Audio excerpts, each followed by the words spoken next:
사랑방 야담에 오신 여러분 반갑습니다. 항상 건강하세요. 영상 전 구독, 좋아요 눌러주시고 오늘 야담 시작하겠습니다. 한양에서 하루 걸음 거리에 있는 고을에 양반가 하나가 있었습니다. 대대로 벼슬을 하진 않았으나 집안의 격은 높았지요. 재물보다 체면을 앞세우는 것이 이 집안의 가풍이었습니다. 주인은 늘 말했습니다. 사람은 품위로 평가받는 법이다. 그 말대로 집안 사람들은 외출할 때면 의관을 단정히 했고 말 한마디도 함부로 하지 않았습니다. 동네 사람들은 그 집을 가리켜 격이 다르다고 했지요. 하지만 그 격이라는 것이 얼마나 단단한지는 아무도 몰랐습니다. 화려한 옷 안에 무엇이 들었는지, 높은 담장 안에서 어떤 말들이 오가는지 알 수 없었던 겁니다. 집안은 그렇게 체면으로 쌓아 올린 성과도 같았습니다. 그의 봄 집안에 사람 손이 부족해졌습니다. 안채 마님이 병을 앓은 뒤로 일손이 달렸던 것이지요. 주인은 중매인을 불러 하녀 하나를 드리기로 했습니다. 말 잘 듣고 얌전한 아이로 구해오시오. 며칠 뒤 대문 앞에 소녀 하나가 섰습니다. 15쯤 되어 보이는 아이였지요. 옷은 남루했으나 자세는 반듯했습니다. 이름이 무엇이냐?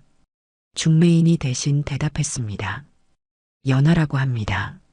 주인은 고개를 끄덕였습니다. 이름이야 중요하지 않았지요. 일만 잘하면 그만이었습니다. 아이는 그날부터 집안일을 거들게 되었습니다. 말수가 적고 눈에 띄지 않는 것이 오히려 마음에 들었지요. 집안 사람들은 곧 그 아이의 존재에 익숙해졌습니다. 하녀는 이름으로 불리지 않았습니다. 안채에서는 저것이라 했고 사랑채에서는 그것이라 했지요. 사람으로 여기지 않는 것이 이 집안의 관례였던 겁니다. 저것 물 좀 떠오너라. 그것 마루 좀 쓸어라. 하녀는 대답 없이 고개만 숙였습니다. 목소리를 내는 것조차 허락되지 않은 듯 했지요. 어느 날 주인의 막내 아들이 물었습니다. 아버지, 저 아이 이름이 뭡니까? 주인은 시큰둥하게 답했습니다. 이름이 무슨 소용이냐? 하인은 하인일 뿐이다. 그날 이후 아무도 하녀의 이름을 묻지 않았습니다. 아이는 이름 없는 그림자처럼 집안을 떠돌았지요.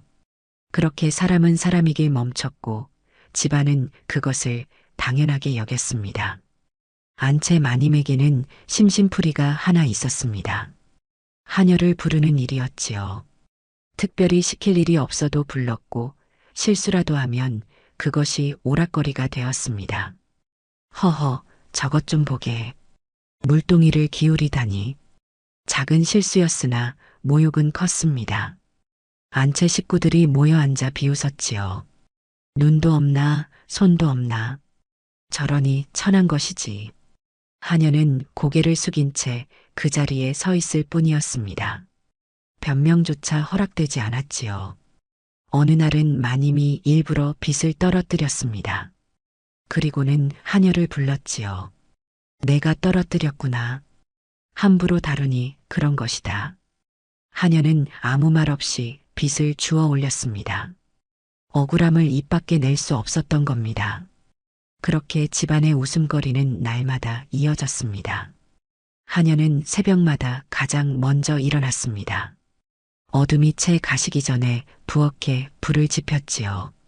찬물에 손을 담가 밥을 짓고 마당을 쓸고 장작을 패었습니다.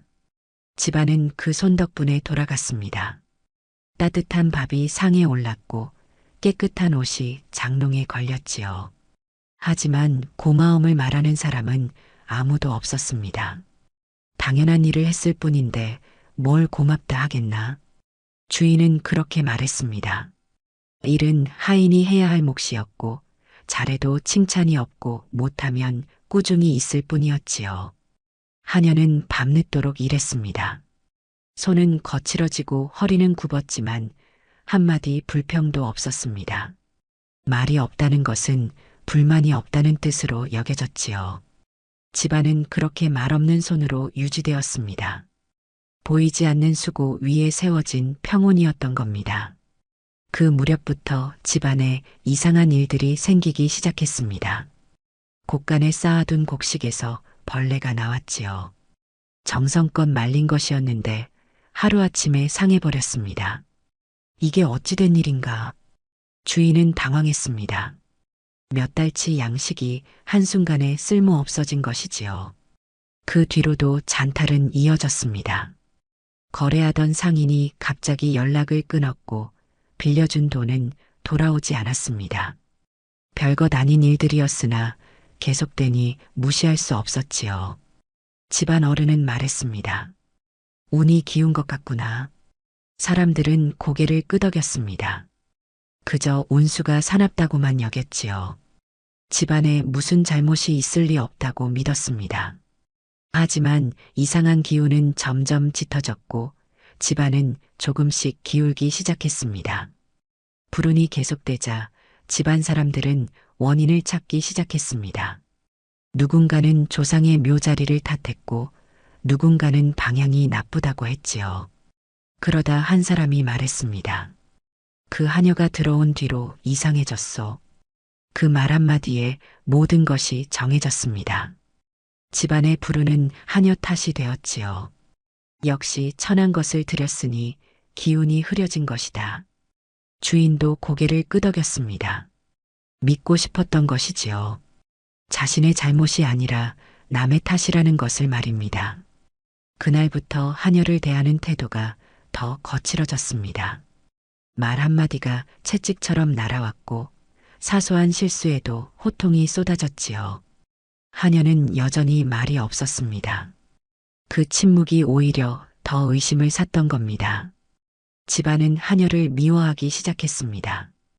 어느 날 주인은 하녀를 사랑채 마루로 불렀습니다.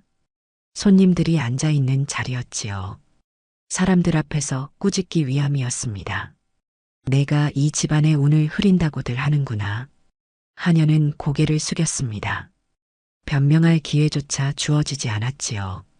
천한 것이 감히 양반 집에 발을 들였으니 재앙이 따르는 것이다. 주인의 목소리는 높았고 손님들은 고개를 끄덕였습니다. 하녀는 그 자리에 무릎을 꿇은 채 있었지요. 눈물 한 방울 흘리지 않았습니다. 모욕이 끝난 뒤에도 하녀는 고개를 들지 않았습니다. 그 모습이 주인을 더 화나게 했지요. 저것 좀 보게. 뉘우침도 없구나. 하녀는 대답하지 않았습니다. 할 수 있는 말이 없었던 겁니다. 그날 하녀는 사람이 아닌 물건처럼 다뤄졌습니다. 밤이 깊어도 하녀의 방에는 불이 켜져 있었습니다. 작은 등잔 하나가 어둠을 밀어내고 있었지요. 그 안에서 하녀는 무릎을 안고 앉아 있었습니다. 울음소리는 없었습니다. 소리내어 울 수도 없었던 것이지요. 그저 눈물만 흘러내렸습니다. 아무도 듣지 않는 밤, 아무도 보지 않는 곳에서 말입니다. 하녀는 생각했습니다. 내가 무슨 잘못을 했을까? 하지만 잘못을 찾을 수 없었지요. 그저 태어난 것, 이곳에 온 것 외에는 말입니다. 등잔불이 흔들렸습니다. 바람이 틈으로 들어온 것이지요. 그 불빛처럼 하녀의 마음도 흔들렸습니다. 언제까지 이렇게 살아야 할까? 대답은 없었습니다. 그 밤 하녀는 울음 없이 울었고 아침이 오면 다시 일어나 일을 했습니다. 그것이 하녀가 살아가는 방법이었던 겁니다. 어느 날 안채에서 비녀 하나가 사라졌습니다. 마님이 아끼던 은비녀였지요. 집안이 뒤집혔고 사람들은 하녀를 의심했습니다. 내가 훔친 것이 분명하다. 하녀는 고개를 저었습니다. 하지만 아무도 믿지 않았지요. 저것의 말을 누가 믿겠나. 당장 내쫓아라. 주인의 명령이 떨어졌습니다. 하녀는 짐 하나 챙기지 못한 채 대문 밖으로 나가야 했지요. 손에 쥔 것이라곤 얇은 적삼 하나뿐이었습니다. 다시는 이 문 앞에 얼씬거리지 마라. 대문이 닫혔습니다. 쿵소리와 함께 하녀의 지난 시간도 닫혔지요. 하녀는 대문 앞에 잠시 서 있었습니다. 돌아볼까 했으나 돌아보지 않았습니다. 그저 고개를 숙인 채 걸음을 옮겼지요. 그날 하녀는 이름 없이 왔다가 이름 없이 떠났습니다. 집안 사람들은 그것으로 끝이라 여겼지요. 하지만 그것은 시작이었습니다. 하녀가 대문을 나서는 순간 하늘이 어두워졌습니다. 구름 한 점 없던 하늘이 갑자기 흐려진 것이지요. 바람이 불어와 나뭇잎을 흔들었습니다. 주인은 그 광경을 보았으나 대수롭지 않게 여겼습니다. 날씨가 변덕스럽구나. 하지만 집안의 운은 그날부터 달라졌습니다. 보이지 않는 무언가가 돌아선 것이지요. 그날 밤 집안 어른이 꿈을 꾸었습니다. 어둠 속에서 누군가 등을 돌리는 모습이었지요. 얼굴은 보이지 않았으나 그 뒷모습이 낯익었습니다. 잠에서 깬 어른은 가슴이 답답했습니다. 무언가 잘못되었다는 느낌이 들었지요. 하지만 그것이 무엇인지 알 수 없었습니다. 대문은 닫혔고 하녀는 떠났습니다. 하지만 집안에 들이운 그림자는 점점 짙어지기 시작했지요. 문이 닫힌 것은 하녀가 아니라 이 집안의 복이었던 겁니다. 하녀가 떠난 다음 날 곳간에서 불이 났습니다. 원인을 알 수 없는 불이었지요. 아침 일찍 연기가 피어올랐고 사람들이 달려갔을 때는 이미 늦었습니다. 물을 떠오라. 어서. 사람들이 분주하게 움직였으나 불은 쉽게 꺼지지 않았습니다. 곳간 안에 쌓인 곡식과 물건들이 잿더미로 변했지요. 주인은 그 광경을 보며 주저앉았습니다. 이게 어찌된 일인가? 손실은 컸습니다. 몇 해치 곡식이 한순간에 사라진 것이지요. 집안 살림이 한 번에 기울었습니다. 사람들은 수군거렸습니다. 하필 그 하녀가 떠난 다음 날이라니. 하지만 주인은 그 말을 믿고 싶지 않았습니다. 우연이라 여기고 싶었지요. 인정하고 싶지 않았던 겁니다. 불은 꺼졌으나 재난은 이제 시작이었습니다. 곳간 화재 이후로 불운은 끊이지 않았습니다. 장손의 혼사가 갑자기 깨졌지요. 상대 집안에서 일방적으로 파혼을 통보해 온 것입니다. 우리 집안에 무슨 문제가 있단 말인가. 주인은 분했으나 어쩔 도리가 없었습니다. 소문은 빠르게 퍼졌고 집안의 체면은 땅에 떨어졌지요. 그 뒤로 거래처들이 하나둘 발을 끊었습니다. 오랫동안 장사를 함께한 곳들이었지요. 이유를 물어도 뚜렷한 답이 없었습니다. 요즘 형편이 어려워서 말이요. 변명뿐이었습니다. 사람들은 이 집안을 피하기 시작했던 겁니다. 동네 사람들도 수군거렸습니다. 저 집 기운이 이상하다더라. 하녀 하나 함부로 대하더니 화가 돌아온 것 아니겠소. 소문은 꼬리에 꼬리를 물었고 집안은 점점 고립되어 갔습니다. 체면으로 쌓은 성이 무너지기 시작한 것이지요. 한 달이 지난 어느 날 주인은 뜻밖의 소식을 들었습니다. 하녀의 내력에 대한 이야기였지요. 동네 노인 하나가 찾아와 말했습니다. 주인 어르신, 그 아이가 누군지 아십니까? 하녀가 아니었소? 노인은 고개를 저었습니다. 그 아이는 어르신 할아버지께서 은혜를 베푼 집안의 후손입니다. 주인은 얼어붙었습니다. 할아버지가 전쟁 중에 목숨을 구해준 사람의 핏줄이었던 것이지요. 그 집안이 몰락했고 남은 것이 그 아이뿐이었습니다.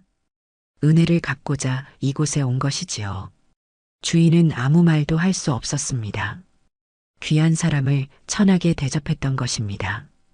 복을 알아보지 못했구나. 그제야 깨달았으나 이미 늦었습니다. 하녀는 떠났고 돌이킬 방법이 없었지요. 집안이 받을 벌은 이미 시작된 뒤였던 겁니다. 주인은 뒤늦게 후회했습니다.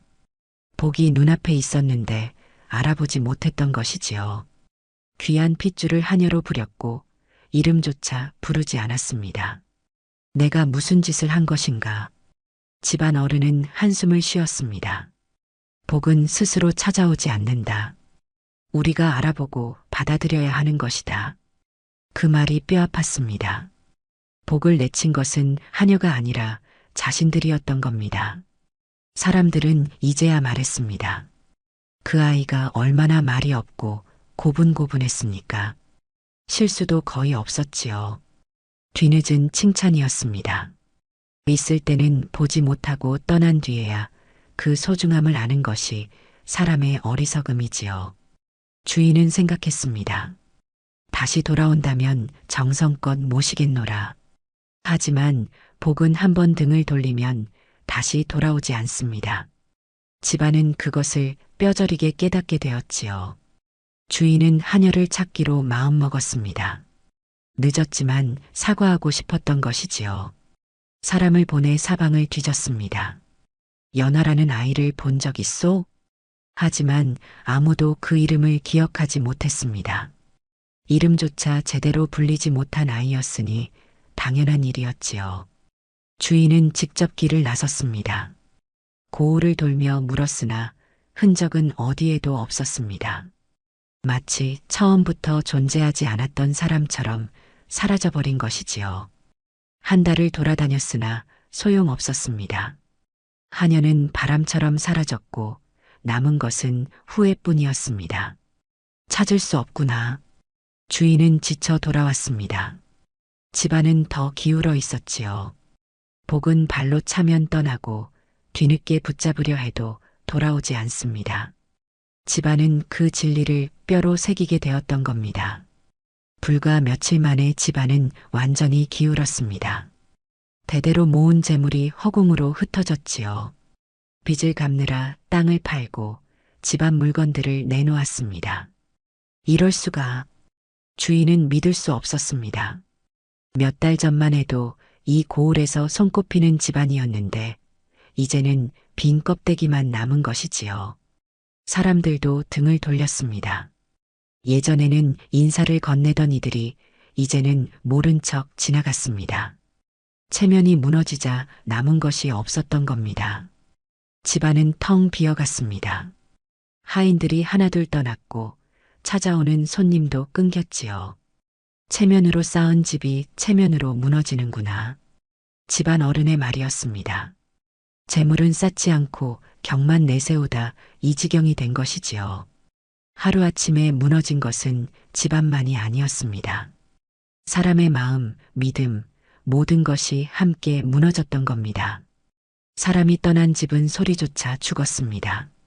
넓은 마당에는 잡초가 자랐고 대문은 삐걱거렸지요.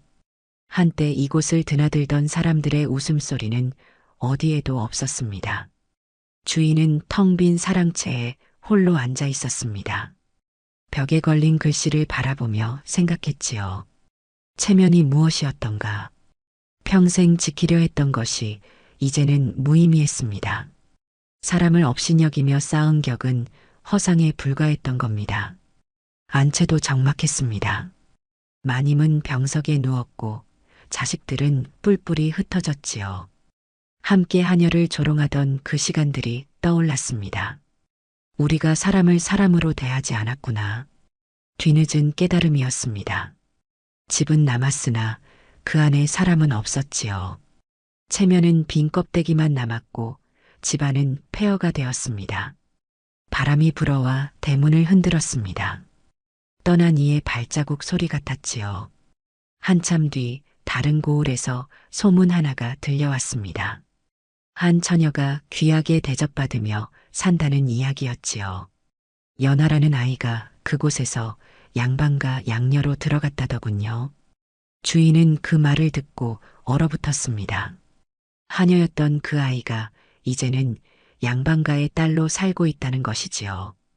그 집안이 그 아이의 내력을 알고 극진히 대접한다 합니다. 은혜를 입은 집안의 핏줄임을 알아본 사람들이 있었던 것입니다. 그들은 아이를 귀하게 여겼고 편안한 삶을 마련해 주었지요. 주인은 가슴이 무너졌습니다. 우리는 복을 차버렸고 저들은 그 복을 품었구나. 같은 아이였으나 대접이 달랐습니다. 한 곳에서는 짐승만도 못한 취급을 받았고 다른 곳에서는 귀한 손님이 되었지요. 소문은 주인의 귀를 따갑게 했습니다. 후회는 깊어졌으나 돌이킬 수 없었던 겁니다. 세월이 흘렀습니다. 그 집안은 끝내 일어서지 못했지요.